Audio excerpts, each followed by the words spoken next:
시인 도종환 그의 시 라일락꽃에서 그는 이렇게 읊조리고 있습니다. 꽃은 진종일 내릴 비에 젖어도 그 향기는 그 비에 절대로 젖지 않는다.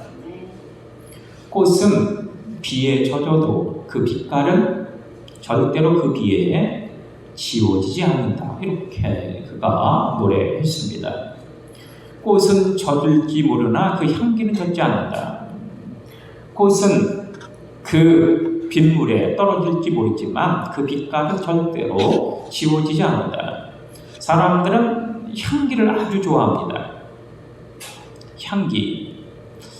동양과 서양을 연결했던 최초의 무역로로 알고 있는 것이 바로 실크로드 아닙니까? 비단길. 그런데 이 비단길은 최초의 무역로가 아니라는 것이죠. 그 이전에 또 다른 무역로가 있었으니 그것이 바로 향길입니다.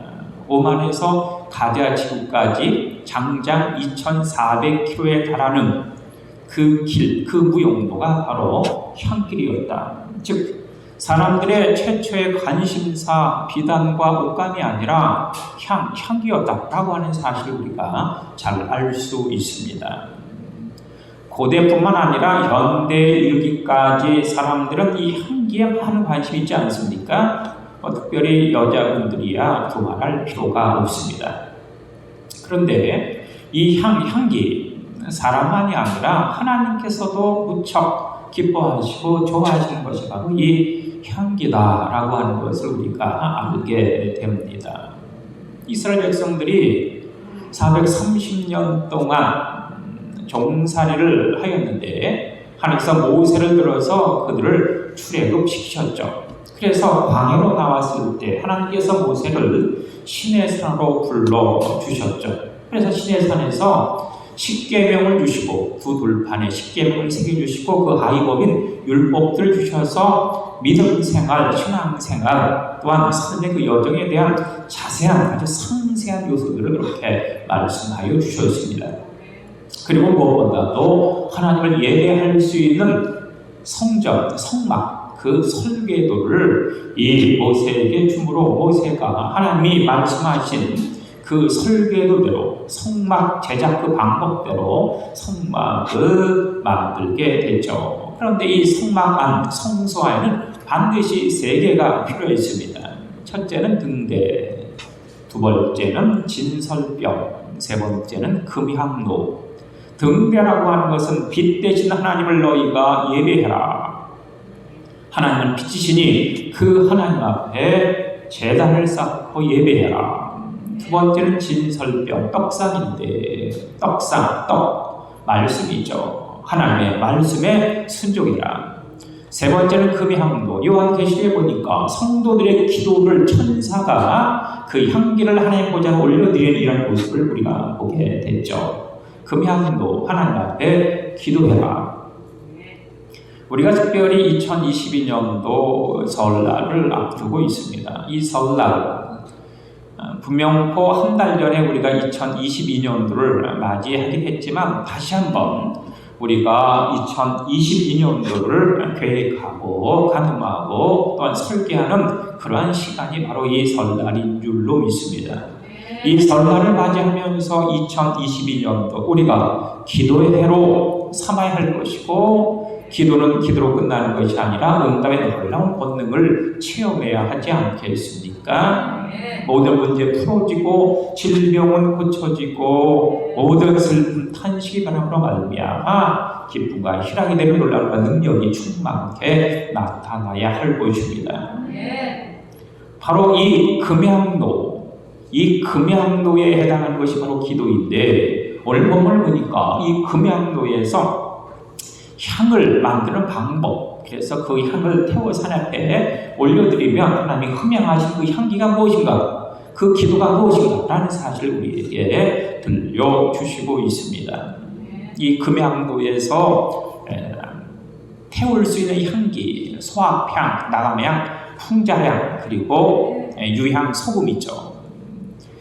소합향과 나감향과 풍자향을 균등한 그 분량으로 유황과 섞어서 향을 만들어라. 그리고 거기에다가 소금을 첨부해라 라고 하는 그런 말씀입니다.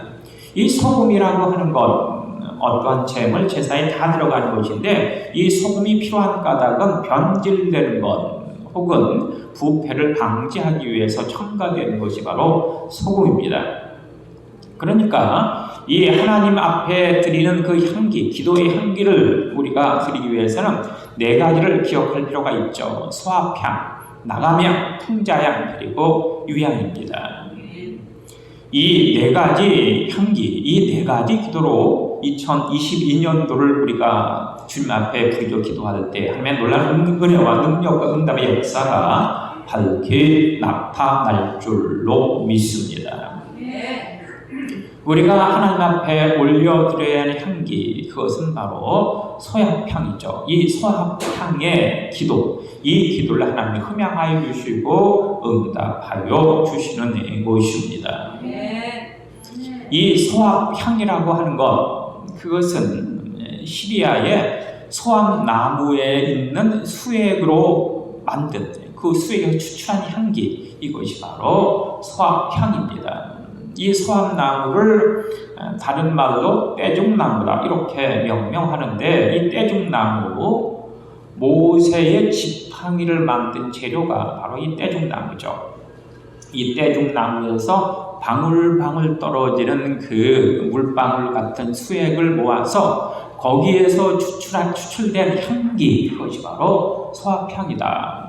이 소합향을 히브리어로는 나타푸라고 했는데, 이 나타푸라고 하는 것, 물방울, 액체라고 하는 뜻을 갖고 있습니다. 물방울 향, 액체 향, 이런 의미가 되어지죠. 그런데 우리가 이 액체, 물방울을 생각하면 가장 먼저 떠오르는 것이 있으니 그것이 바로 우리의 눈물입니다.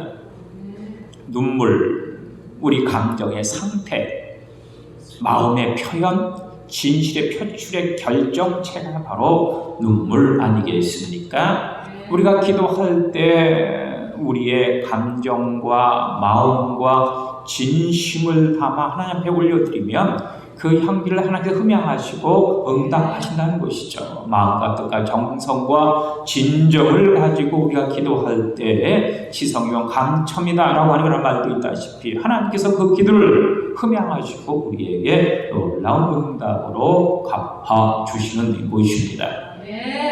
기도에는 마음과 감정과 진정이 담겨되는 것입니다. 히스기야가 병들어 죽게 되었죠. 남유다 왕, 이 히스기야 왕이 그만 죽을 병에 걸려 하나님의 선지자로부터 사형 선고를 받고 말았습니다. 이때 이 히스기야가 얼굴을 벽으로 향하고 하나님 앞에 눈물로 부르짖어 기도합니다. 하나님이여, 지난 날들의 나를 좀 살펴보아 주십시오. 내가 어떻게 믿음으로 하나님 앞에 행했는지, 어떻게 내가 하나님의 말씀에 순종했는지를 기억하시고 나의 병을 고쳐주십시오. 나를 살려주십시오. 이렇게 눈물로 부르짖어 기도했습니다. 이때 하나님의 응답, 내가 너의 기도를 들었고 너의 눈물을 보았다, 이렇게 말씀하여 주시지 않았습니까? 그러시면서 15년 생명 연장을 허락해 주셨습니다. 한나, 아이가 없어 괴로워 엘리 제사장이 있는 성막에 달려나와 술 취한 듯 그렇게 눈물로 부르짖어 기도했습니다. 엘리 제사장은 이 여인이 술 취해서 주정하는구나 라고 했지만 하나님께서는 이 여인의 그 눈물과 기도를 들으시고 가장 위대한 사사여 선지자인 사무엘을 그에게 허락하여 주시는 것 아닙니까? 우리의 기도의 향, 눈물의 그 기도의 그 향을 하나님께 올려드리면 하나님께서 흠양하여 주시고 응답하여 주시는 것입니다. 또한 물방울 액체하면 생각나는 것이 바로 이마에서 떨어지는 땀방울입니다. 땀방울. 바로 이 믿음의 역사, 사랑의 수고, 소망의 인내의 결정체, 그것이 바로 땀방울 아니겠습니까? 열심히 수고하고 노고하고 노동하는 그 결정체의 그 땀방울이 하나님 앞에 상달되어지고 응답의 놀라운 은혜 능력으로 다가오게 되어지는 것입니다.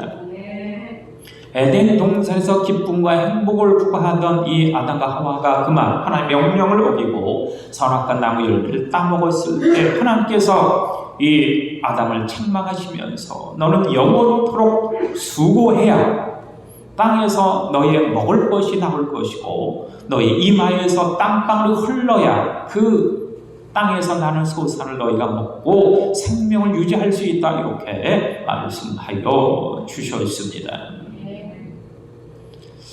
이스라엘 백성들이 430년 동안 애굽에서 종살이 하였을 때 하나님이 이스라엘 백성들을 찾아 말씀하여 주셨습니다. 내가 너의 고통, 너의 수고, 너의 노고, 너의 노동력 착취 내가 다 보고 있다. 내가 너의 신음, 너의 울음소리, 너의 부르짐을 내가 다 듣고 있다. 너의 근심, 걱정, 환경, 상황, 여건 내가 다 알고 있다, 이렇게 말씀하여 주시지 않았습니까? 우리가 하나님 앞에 기도할 때 이 믿음의 역사, 사랑의 수고, 소망의 인내의 그 땀방울이 우리에게 필요한 것입니다. 또한 물방울, 이 액체를 기억할 때 연상되어지는 것이 바로 피입니다. 피, 생명이죠. 목숨입니다. 나의 전부이죠. 우리가 기도할 때 나의 생명과 목숨과 나의 전부를 들여 하나님 앞에 기도해야 하지 않겠습니까? 사생결단의 그 자세를 가지고 하는 것이 바로 기도다. 금식기도, 40일 금식기도, 이런 기도가 사생결단의 기도죠. 하나님, 나의 목숨, 생명을 내놓겠습니다. 응답해 주십시오. 라고 하는 것이 바로 이 기도 아니겠습니까? 하나님은 그 사생결단의 기도, 피를 드리는 그 기도에 그 향기를 흠양하시고 응답하여 주시죠. 예수님께서 겟세마네 동산에서 기도하십니다. 자신의 감정, 자신의 마음, 진심을 담아 예수님의 그 감정, 그 마음, 진심 무엇이었습니까? 나 하늘에서 쓴 잔 마시기 싫습니다. 십자가 도저히 감당하기 어렵습니다. 이 십자가 지기 싫습니다. 하며 그 쓴 잔 도저히 마실 수 없습니다. 이것이 바로 예수님의 솔직한 마음이었고 감정이었고 진심이었습니다. 그래서 그는 눈물로 호소하고 또한 그 이마에서 땀방울이 떨어질 정도로 간절하게 부르짖고 그 땀방울이 변하여 핏방울이 될 정도로 그렇게 절규하셨던 모습을 우리가 봅니다. 눈물과 땀과 이 피의 기도를 하나님께서 응답하여 주시고 흠양하여 주시고 말미암아 예수님은 이 땅을 구원하는 그 구원의 대업을 완수하시는 것 아니겠습니까? 바로 우리가 하나님 앞에 기도할 때 소합향의 향기로 하나님 앞에 올려드려야 합니다. 눈물로, 땀으로, 그리고 피로. 그렇게 우리가 하나님 앞에 간구하며 기도하고 그 향기를 올려드리면 하나님이 그것을 기쁘게 흠양하여 주시고 반드시 절대로 결론적으로 응답하여 주신다라고 하는 사실을 인식하는 것이 아주 중요하지 않겠습니까? 두 번째 우리가 하나님 앞에 드려야 할 기도의 향기는 나감향입니다. 나감향. 이 나감이라고 하는 것은 바닷가의 조개를 의미하죠. 바닷가의 조개. 이 나감이라고 하는 말 히브리어 헤르트라고 하는 그런 단어를 사용하고 있는데 이것은 바로 껍질을 의미하는 것입니다. 바닷가에 있는 조개 껍질을 깨고 부수고 빻을 때 나는 향기, 그것이 바로 나감향이다 라고 하는 사실이죠. 이 나감향의 향기는 곱게 빻으면 빻을수록 그 향기가 진하고 그 향기가 강하게 풍긴다 라고 합니다. 즉 나의 겉사람, 나의 옛사람, 나의 고집, 나의 소견, 나의 경험, 체험, 이것을 깨고 부수고 빠야 하는 것이죠. 그것을 다 가루로 만들어 다 태워서 없애야 하는 것입니다. 나의 생각, 나의 방법, 나의 경험, 나의 소견이 아니라 하나님의 뜻, 하나님의 섭리, 하나님의 말씀, 하나님이 원하시는 그것만을 남겨놓고 나의 것은 깨끗이 곱게 빠야 하는 것, 이것이 바로 나감향이다 라고 하는 사실이죠. 암흑시대, 흑암시대, 어둠의 시대, 하나님의 기사와 이적과 하나님의 어떤 그 표적이 없던 시대가 바로 사사시대였습니다. 그렇다면 왜 이 사사시대는 어둠과 흑암과 하나님의 이적과 기적과 표적이 없던 그런 시절이었을까? 저마다가 자신의 소견대로, 자신의 방법대로, 자신의 생각대로, 자기의 어떤 의지도 욕망대로 행동하던 시대가 바로 사사시대였기 때문에 하나님의 이적과 기적과 표적이 없는 암흑과 흑암의 시대였다라고 하는 사실을 우리가 인식할 필요가 있는 것이죠. 그러니까 우리가 하나님 앞에 기도할 때는 나의 자아, 나의 고집, 나의 옛사람, 나의 겉사람, 나의 소견, 나의 생각을 다 깨고 부수고 빠서 다 없애야 합니다. 가루로 만들고 태워서 하나님 앞에 올려드려야 하는 것, 이것이 바로 나감향의 기도다라고 하는 것입니다. 예수님의 겟세마네 동산에서의 기도, 소합향의 기도, 자신의 감정, 자신의 마음, 자신의 진심을 담아서 하나님 앞에 부르짖어 기도했습니다. 하나님이여, 나 도저히 십자가 질 수 없습니다. 그 고통 감당할 자신이 없습니다. 그 쓴 잔을 제가 어떻게 마실 수 있습니까? 제발 이 십자가를 지나가게 하시고 쓴 잔도 엎어주십시오. 도저히 할 수 없습니다. 눈물과 땀과 피로 그렇게 간절히 간구하였지만 결국 예수님의 결론의 기도는 무엇이었습니까? 예수님의 결론의 기도, 하오나 그러함에도 불구하고 나의 원대로 마옵시고 아버지의 뜻대로 되기를 원합니다. 자신의 감정, 자신의 마음, 자신의 그 진실을 깨고 부수고 빠서 산산이 그렇게 불태워 사라지게 태워버리고 자신의 몸을 십자가에 그렇게 달아서 깨고 부수고 빱는 그 결론으로 이 예수님의 기도가 마무리되어지는 것을 볼 수가 있습니다. 하나님께서 이 기도를 받으시고 결국 예수 그리스도께서 이 땅에 오셔서 인류 구원의 대업을 완숙해 하셨다라고 하는 것을 알 수 있습니다. 나의 감정과 마음과 진심, 이것을 다 빠야 하죠. 다 부숴야 합니다. 가루로 만들고 태워서 다 하나님께 올려드렸을 때 비로소 하나님께서 응답하신 놀라운 능력이 충만케 나타나는 것입니다. 또한 우리가 기억해야 할 그 향, 풍자향입니다. 하나님께서는 소합향, 나감향, 풍자향을 같은 분량으로 유황과 섞어 향품을 만들어라, 향기를 만들어라, 이렇게 말씀하셨습니다. 풍자향, 이 풍자향은 그 인도에 있는 고무나무의 수액으로 만든 그 수액에서 추출한 향기가 바로 이 풍자향입니다. 이 풍자라고 하는 말, 히브리어 쉘리트라고 하는 그런 말을 사용하고 있는데, 이것은 기름지다, 풍부하다, 여유롭다라고 하는 뜻을 갖고 있습니다.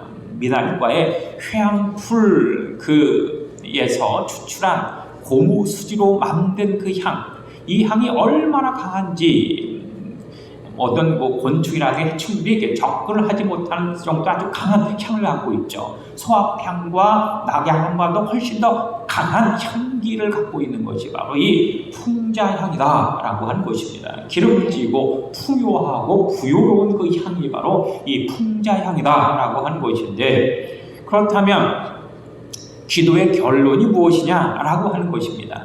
기도의 목적이 무엇이냐라고 하는 것이죠.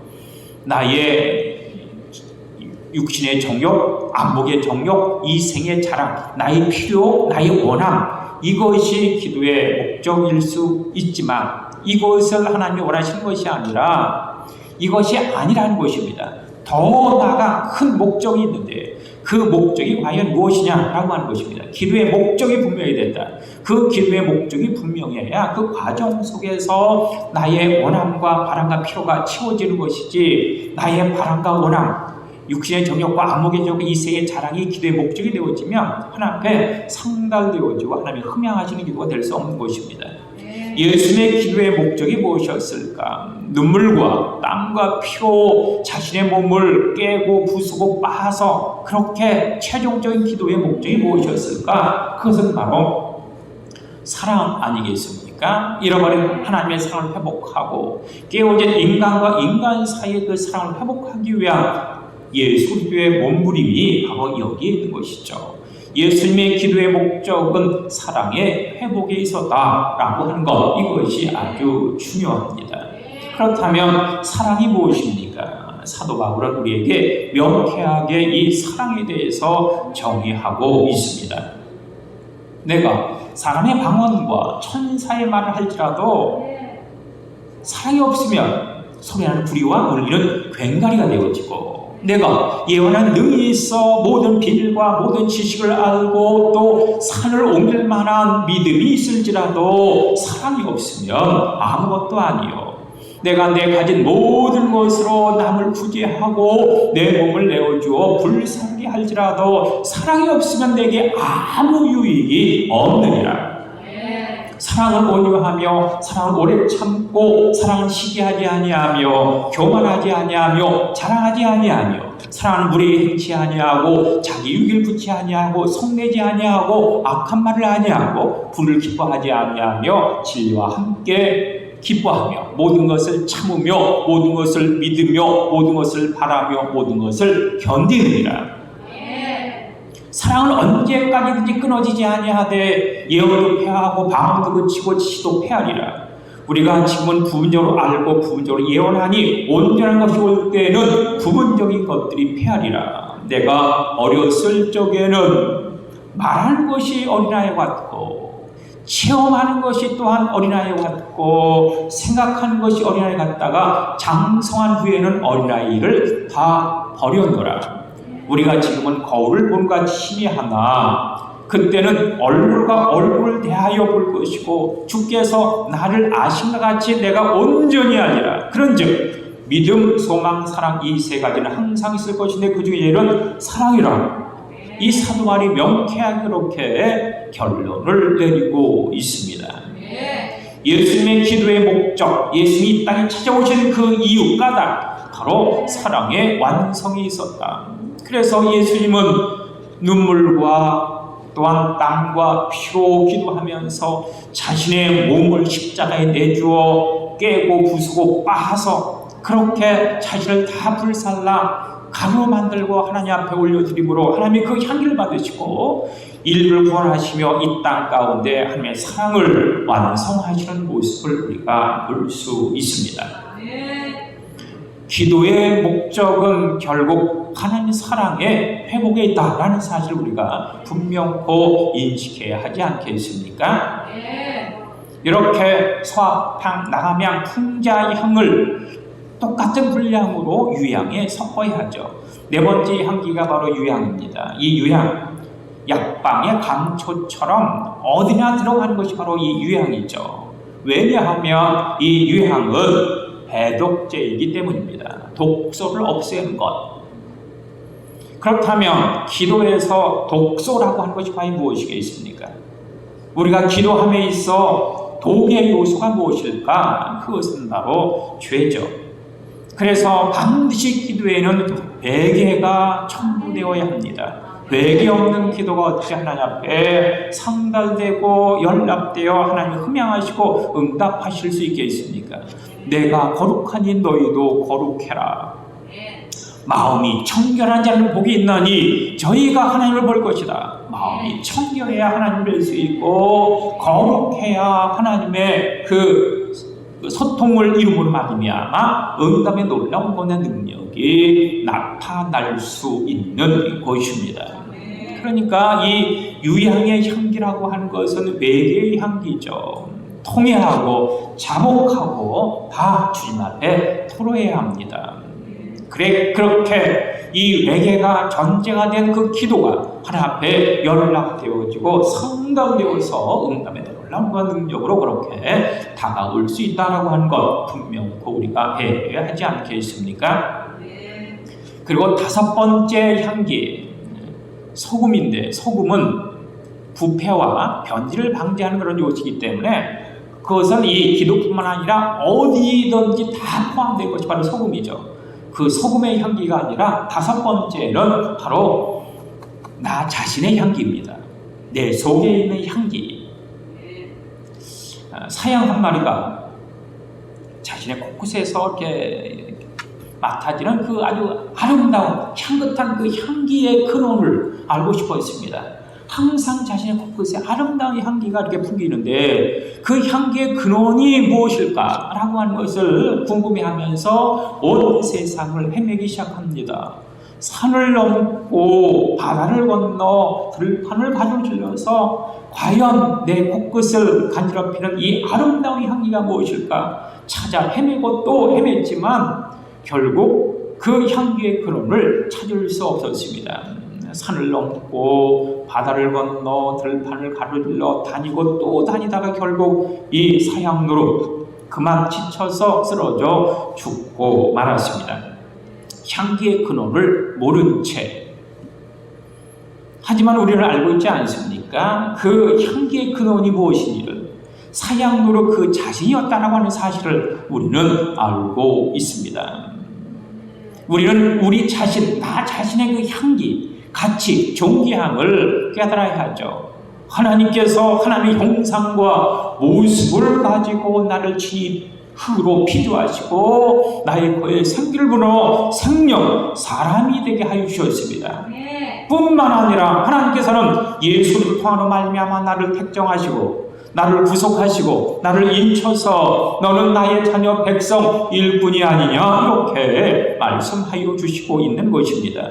너를 조성하신 여호와 너를 창조하신 만군의 여호와 하나님께서 말씀하여 주시느니라.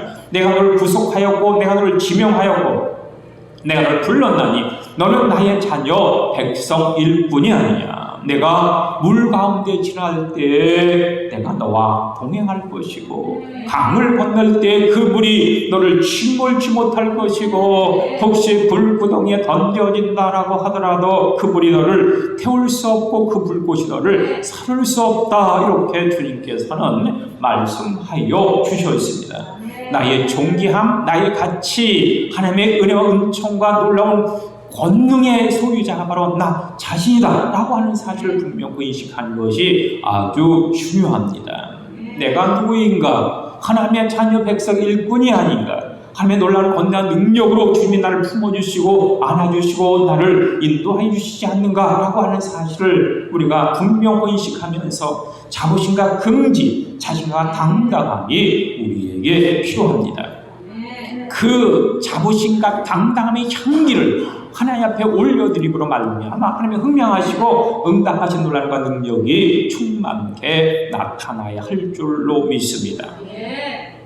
미국의 외과 의사 중에 하워드 캐럴이라고 하는 사람이 있습니다. 아주 독실한 크리스천인데 이 사람은 항상 이 양복 옷깃에 생화 장미를 꽂고 다닙니다. 항상 장미를 꽂고 다니는데 사람들이 볼 때마다 이 장미가 항상 싱싱합니다.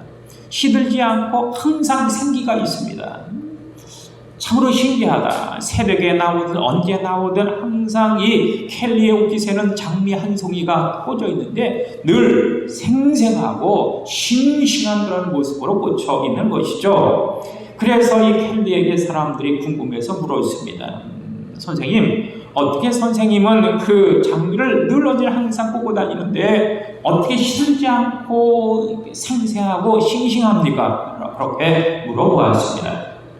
그랬더니 이 켈리가 이 양복 옷깃을 이렇게 펼쳐 보였죠. 그랬더니 그 양복 밑 그 주머니 속에 작은 물병이 들어 있었고 그 물병 속에 이 장미가 꽂혀 있었던 것이죠. 이 장미가 항상 싱싱할 수 있었던 곳, 이 물병 속에 꽂혀 있었기 때문에 그 싱싱함과 생기를 유지할 수 있었던 곳입니다. 그렇다면 여러분은 어떠한 분들입니까? 우리는 과연 어떠한 상황입니까? 예수께 뿌리내리고 예수께 생수를 마시고 예수의 지명과 선택과 인침을 받은 주의 자녀 백성일 뿐 아닙니까? 늘 언제나 항상 에베네스로 도와주시고 있고 늘 언제나 항상 임마누엘로 동행하여 주시고 우리의 내일, 우리의 미래에 예비하여 주시는 분이 바로 예수님이신데 그분이 나와 함께 하시고 나를 이끄시고 나에게 역사하여 주시고 있는 것입니다. 오늘 있다가 내일 악에 던져지는 들풀도 하나님께서 입히시거든 하물며 너희를 가보냐 믿음이 적은 자들아 공중의 새를 보아라 심지도 않고 거두지도 않고 창고에 모아들이도 아니하되 하늘 아버지께서 기르시나니 하물며 나의 자녀 백성 일꾼된 너희를 가보냐 그래 백합화를 보아라 길쌈도 아니하고 수고도 아니하느니라 하지만 솔로몬의 옷보다도 더 귀하지 아니하냐 이렇게 주님께서 우리에게 들려주시고 있는 것입니다. 내가 예수의 사람이요 하나님의 택정을 입은 하나님의 능력자요 자녀요 백성이며 성령의 인침을 받은 하나님의 소유임을 인식할 때 그 자부심과 긍지의 그 향기를 하나님 앞에 올려드리면 하나님 기뻐 분양하여 주시고 응답하여 주시지 않겠습니까? 올 2022년도를 살아가면서 우리가 기도의 한 해로 삼았으면 좋겠습니다. 그런데 그 기도가 기도로 끝나는 것이 아니라 응답으로 마무리되는 놀라움과 능력이 충만하게 나타나야 하지 않겠습니까? 나의 기도가 주님 앞에 연락되고 상달되고 그래서 하나님의 흠양하시는 아름다운 향기가 되어서 우리에게 응답의 놀라운 능력으로 나타남으로 말미암아 2022년도를 마무리할 때 하나님께서 나의 기도, 나의 소원, 나의 모든 문제를 풀어주시고 응답해 주시고 역사해 주셨으면 그런 증거와 그런 어떤 전파와 그러한 간증이 우리 입술 통해서 나타나야 할 줄로 믿습니다. 그러기 위해서 소약탕의 향기, 나감의 향기, 풍자의 향기, 유향과 나 자신의 향기의 그 기도를 하나님께 올려드림으로 하나님이 진정 기뻐 흠양하시고 응답의 놀라움과 능력 충만하게 나타나는 우리 모두가 다 되어주시기를 간절히 주의로 축원합니다. 기도하시겠습니다. 주님 감사합니다. 우리 사람 모든 진의 가족들을 기억하여 주시고 올 2022년도 한 달이 지났지만 다시 한번 우리가 새 출발할 수 있는 설날을 허락해 주셨습니다. 이 2022년도 우리가 기도함으로 응답받는 능력의 한 해로 인쳐 주옵소서. 소합향의 향기로, 나감의 향기로, 풍자의 향기로, 유향의 향기로 그리고 나 자신의 그 존귀한 향기로 주님 앞에 올려드림으로 하나님의 응답의 놀라움과 능력이 우리 모든 제 가족 가운데 나타날 수 있도록 주여 모시며 주여 인도하여 주옵소서. 예수님 이름으로 기도합니다. 아멘.